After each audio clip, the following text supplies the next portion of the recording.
어학연수와 교환학생, 외국에서 학생으로서 살 수 있는 가장 현실적인 환상. 오늘은 저의 중국 유학 이야기를 해봅니다. 저는 우선 각각 시안과 하얼빈에서 어학연수와 교환학생을 했거든요. 각 지역의 대표적인 음식, 그리고 제가 자주 먹었던 음식을 소개하면서 이야기 이어나가 보려고요.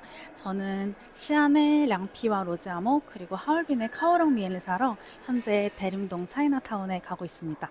대림동 차이나타운은 한국식 중식의 문화를 살펴볼 수 있는 아주 흥미로운 지역입니다. 일단 한국식 중식을 크게 세 개의 세대로 나누어 볼까요? 산둥성, 베이징 부근 출신 화교분들이 만들어낸 1세대 중식, 동북지역 출신 조선족 및 한족분들이 만들어낸 2세대 중식, 그리고 동시대 중국 현지의 맛을 그대로 옮겨오려고 하는 3세대 중식. 여기 대림동 차이나타운에서는 2세대 중식을 볼 수가 있습니다. 이 2세대 중식을 이해하는 데 있어서 조선족 분들의 존재가 중요한 단서가 됩니다. 조선족이라는 민족, 그리고 조선족 분들이 주로 거주하는 중국 동북 지역이라는 지역, 이렇게 두 가지에 초점을 맞추고 한번 살펴볼까요? 물론 여기 대림동 차이나타운에는 조선족뿐만 아니라 한족분들도 많이 거주하고 계십니다. 제가 오늘 방문하는 식당의 종업원 분께서도 중국 허베이성 출신의 한족분이시더라고요. 조금만 둘러봐도 보이는 하얼빈, 선양 등의 상호는 모두 중국 동북 지역의 대표적인 도시 이름이고, 연길, 연변은 중국 조선족 자치주의 지역명입니다. 판매하는 음식도 조선족 음식이 굉장히 많습니다. 순대, 냉면과 같은 음식들은 중국에서는 조선족 음식으로 구분되는 것들입니다. 우리에게도 친숙한 메뉴이지만 한국식과는 엄연히 달라요.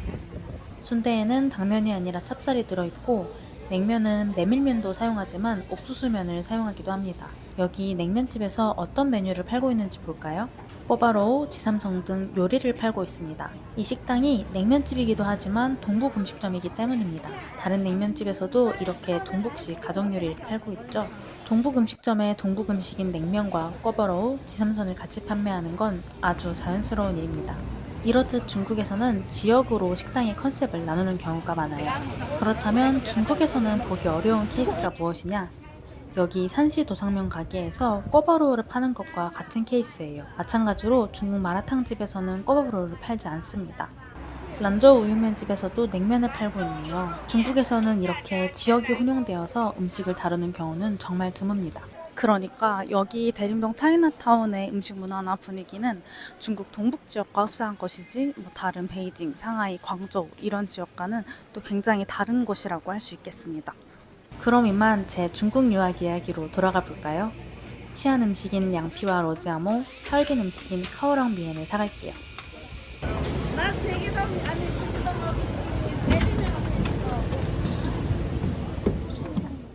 우선 어학연수를 가게 된 건 사실 교환학생을 가기 위해서였어요.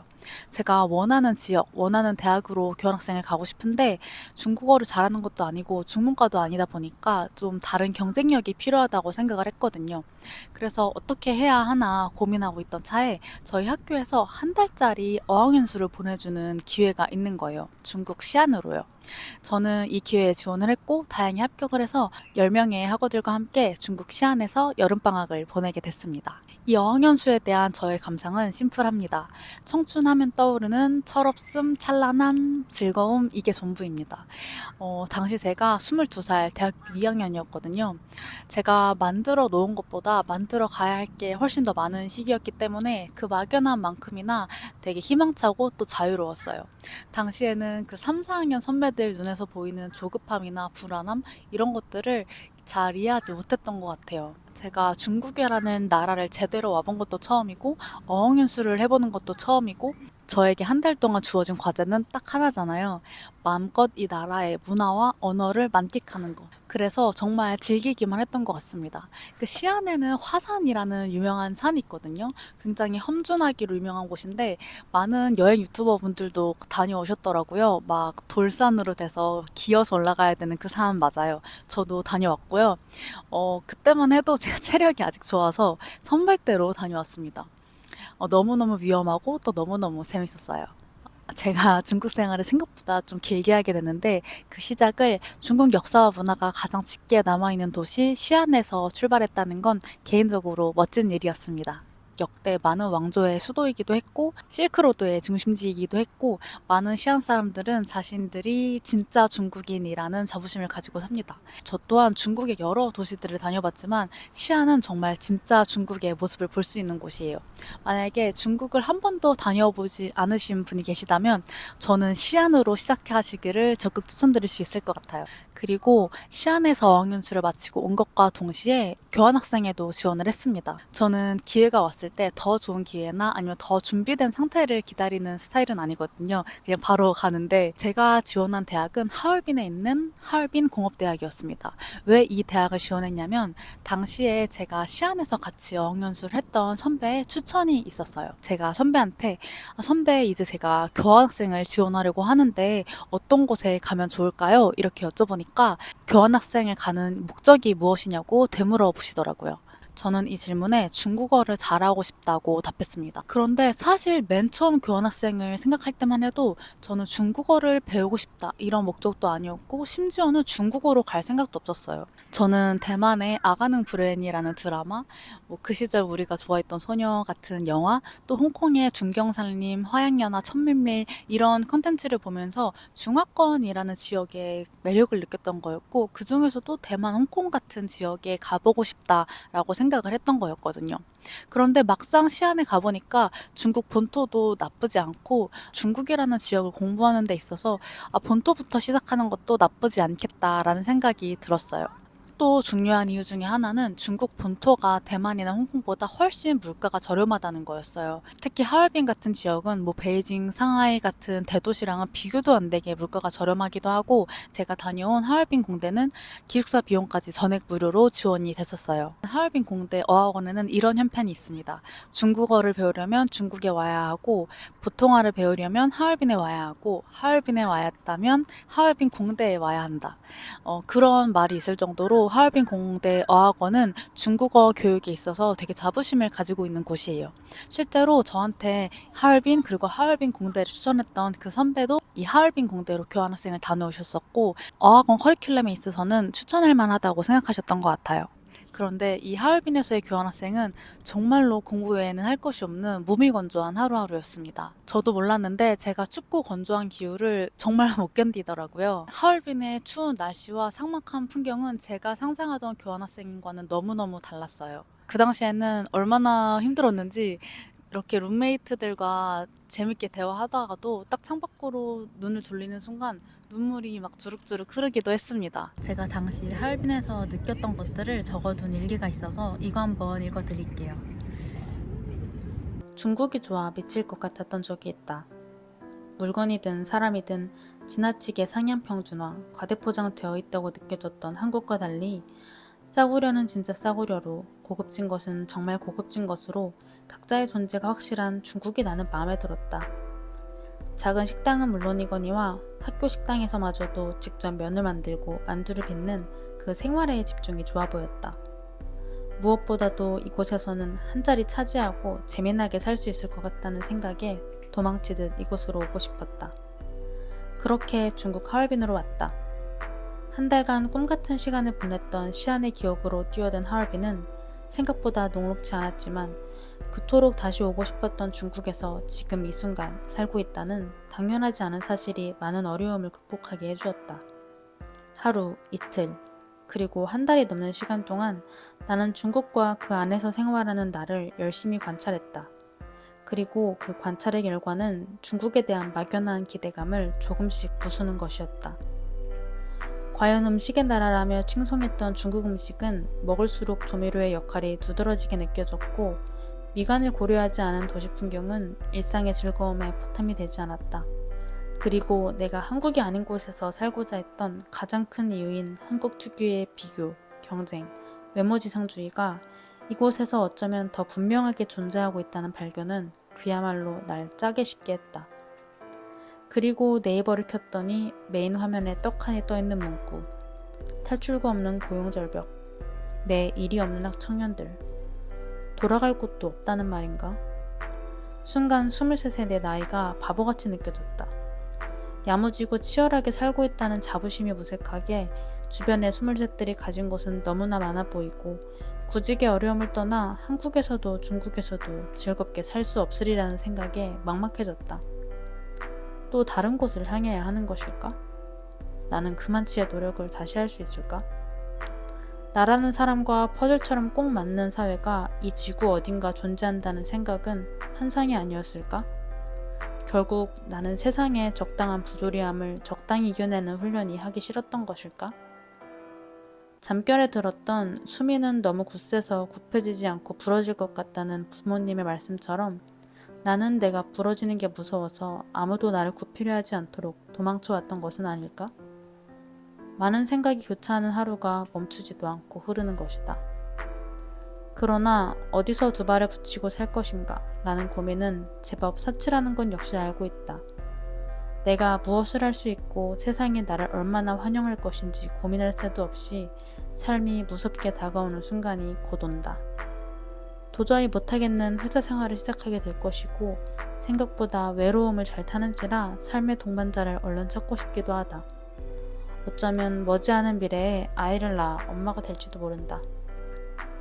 상상조차 되지 않는 일들을 원래 그런 순서로 사는 거라는 듯이 아무렇지도 않게 하게 될 사람이 바로 나 자신이라는 것을 아직은 차마 믿기가 어렵다. 그래서 나는 조금만 더 삽질을 해보고 싶다. 비록 돈도 뭣도 없지만 그나마 허락된 것이 시간이라면 내 멋대로 빼곡하게 채우고 싶다. 그렇게 살다 보면은 따뜻한 내 집 하나는 생길 것이다. 오롯이 내 세상이라고 할 수 있는 내 집이 이 세상 어딘가에는 분명히 있을 것이다. 그렇게 믿고 있는 젊은이 하나쯤은 여기에 있어도 되지 않을까? 그렇게 한 학기를 보내고 나니까 뭐 별게 남는 게 없었어요. 제 중국어는 여전히 초급 수준이었고 그냥 춥고 외롭다는 감상밖에 남지 않은 거예요. 이대로 저의 교환학생을 끝낼 수는 없었습니다. 왜냐하면 저는 그냥 적당한 추억거리를 만들고 싶은 게 아니라 이 교환학생을 통해서 그 다음 단계로 가고 싶었거든요. 아, 그러면 원래 내가 이곳에 온 목적대로 중국어를 정말 끝장내보자 하고 저는 교환학생을 한 학기 더 연장하게 됐습니다. 그런데 사실 이 결정을 내리고 나서 한국에서 여름방학을 보내고 다시 하얼빈으로 돌아가는 그 길에 마음이 정말 너무 안 좋았어요. 이 지역이 나에게 주는 우울감, 그리고 내가 이 지역에서 느끼는 고독감, 이런 것들을 이미 겪어봤기 때문에 그 두려움이 굉장히 컸던 것 같아요. 그래서 인천공항으로 가는 길, 인천공항에서 하얼빈으로 가는 길, 그리고 기숙사까지 가는 길에 되게 두려움에 가득 차 있었던 것 같아요. 그래도 제가 세운 교환학생의 목표가 있잖아요. 이 목표를 달성하지 못하면 저는 그냥 중국에서 잠깐 살아본 사람밖에 되지 않는 거니까 되게 다부진 마음을 가지고 이 학기를 시작했습니다. 사실 하얼빈은 굉장히 추운 지역으로 유명하잖아요. 그때 막 손등에 부르트고 막 눈썹이랑 막 코털 끝에 막 얼음이 맺히고 그래도 등하굣길 내내 단어장을 외우면서 가고 막 되게 열심히 공부를 했던 것 같아요. 어느 날은 저와 같은 반 학우가 제 어깨를 이렇게 탁탁 두드리더니 왜 그렇게까지 공부를 하는 거냐고 괴로워 보인다고 하더라고요. 저는 괴로워 보인다는 얘기는 처음 들어봐서 좀 놀랐는데 그 정도로 그때 제가 좀 진심이었던 것 같습니다. 그리고 이렇게 2학기를 보내고 나서 한국으로 돌아왔을 때 중국어 능력 시험 HSK에서 바로 최고 등급인 6급을 딸 수 있었고 이걸 바탕으로 해서 그 다음 학기에 중국으로 인턴을 가게 됩니다. 그러면 저의 하얼빈 교환학생 생활은 이렇게 공부만 하다 돌아온 거냐? 또 그렇지는 않죠. 교환학생이 해야 할 의무는 공부도 있지만 그 나라의 문화, 생활을 즐겨보고 또 다양한 지역을 여행하는 데도 있잖아요. 저는 하얼빈으로 교환학생으로 오면서 이왕 내가 중국 동북부의 끄트머리까지 왔으니까 그 아래를 쭉 내려가 보고 싶다는 생각을 했어요. 중국 동북부는 각 지역의 성도가 가장 큰 도시이고 그 아래로부터는 해안가를 따라서 도시가 발달해 있거든요. 저는 이 도시들을 모두 여행했습니다. 하얼빈, 장춘, 선양, 대련, 칭다오, 웨이하이, 베이징, 텐진 이렇게요. 하얼빈에서 너무 먼 지역은 오히려 비행기가 더 저렴해서 비행기를 탈 때도 있었지만 주로 기차를 타고 여행했거든요. 장거리 기차 여행에 대해서 로망을 가지고 계신 분들 계시죠? 저는 이 로망에 100% 동의합니다. 당시 하얼빈에서 같이 생활했던 룸메이트들과 함께 했던 이 기차 여행이 저에게 굉장히 큰 추억으로 남아있거든요. 가난한 학생이니까 뭐 좋은 기차를 탈 것도 아니고 90도를 넘어서 거의 85도 수준이나 싶을 정도로 딱딱하고 불편한 기차에 앉아서 7 2시간 동안 갔던 기억. 또 좀 먼 거리는 밤새 침대 기차를 타고 이동하기도 했어요. 그 침대 기차라는 게 침구도 당연히 불편하고 화장실을 갈 만한 여건도 안 되고 뭐 세수 양치나 간신히 할까 뭐 그런 환경인데, 그때 창밖으로 봤던 만주 벌판의 광활한 풍경, 또 기차를 내리는 순간 딱 느껴지는 그 먼지 섞인 쾌쾌한, 그런데 동시에 묘하게 상쾌한 공기, 팅팅 부은 모습으로 서로를 쳐다봤던 룸메이트들의 얼굴들, 그때 좋은 습, 조명 온도, 습도가 아직까지도 생생하게 기억이 납니다. 이때 정말 거칠게 여행했거든요. 만약에 이때 이런 여행을 해보지 않았으면 제가 나중에 중국에서 생활하고 적응하는 데 있어서 좀 어려운 순간이 있었을 것 같아요. 20대 초반이면 아직 정체성을 형성하는 시기라고 생각이 드는데, 이때 제 안에 뭔가 멀끔하고 근사한 것뿐만 아니라 좀 지저분하고 투박한 것도 녹아든 게 제 개인적으로는 굉장히 만족스럽습니다. 이런 여행, 이런 생활을 하기 전에 저는 막 여행하러 가서 샤워하기 불편하고 좀 그러면 투덜거리는 애였거든요. 자, 그럼 오늘 20대 후기의 두 번째 편, 유학편을 마치면서 평점을 매겨보도록 하겠습니다. 저의 교환학생 또 어학연수 시기에 대한 저의 평점은 5점 만점에 3점입니다. 좀 아쉽죠? 네, 저도 좀 아쉬워요. 좀 더 재밌고 또 알차게 보낼 수 있었을 것 같은데, 뭐 개인적으로 힘든 것도 있고 또 환경이나 상황적으로 어려운 것도 있고 그렇게 즐기지 못한 것 같아요. 그래도 이때 나름대로 열심히 공부한 덕에 저는 제 3편, 인턴편을 가지고 올 수 있게 됐습니다. 저는 교환학생을 마치고 바로 그 이듬해 국내 대기업의 중국 상하이 법인에서 인턴을 하게 됩니다. 이 인턴 생활 어땠을까요? 그리고 다큐멘터리 뭐 만든다더니 문화인류학 공부한다더니 이건 어떻게 된 걸까요? 궁금해 해주시면 기쁠 것 같고요. 저희는 다음에 또 봬요.